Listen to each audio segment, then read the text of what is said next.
वाढत्या महागाईमुळे अनेकांना दोन वेळचं पोटभर जेवण मिळत नाही, तर दुसरीकडे अनेक जण अन्नाची नासाडी करत संवेदनशून्य वृत्तीचं प्रदर्शन घडवत असल्याची स्थिती आहे। असाच प्रकार इचलकरंजीत आज निदर्शनाला आला। पंचायत समिती जिल्हा परिषद निवडणूक कामकाजाच्या प्रशिक्षणासाठी इचलकरंजीत आलेल्यांना प्रशासनाकडून जेवणाचं पार्सल देण्यात आलं।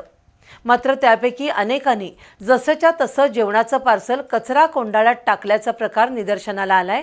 या प्रकारामुळे नागरिकांमधून संताप व्यक्त होतोय। नगरपालिका महापालिका निवडणुकीच्या धामधुमीनंतर आता सर्वत्र पंचायत समिती जिल्हा परिषद निवडणुकीची रणधुमाळी सुरू झाली आहे। त्यासाठी प्रशासनाकडून जय्यत तयारी सुरू आहे। त्याचाच भाग म्हणून पंचायत समिती जिल्हा परिषद निवडणूक कामकाजात सहभागी असलेल्यांसाठी इचलकरंजीतील श्रीमंत घोरपडे नाट्यगृहात प्रशिक्षण आयोजित करण्यात आलं होतं। या प्रशिक्षणार्थींना जेवणाचीही सोय करण्यात आली होती। मात्र अनेक प्रशिक्षणार्थींनी जेवणाचं पार्सल जसंच्या तसं कचरा कोंडाळ्यात टाकलं। नेहमीप्रमाणे आज सकाळी नाट्यगृह परिसरात व्यायामासाठी आलेल्या नागरिकांना कचरा कोंडाळ्यात तसंच ठिकठिकाणी हे जेवणाच्या पार्सलचे ढीग निदर्शनास आले।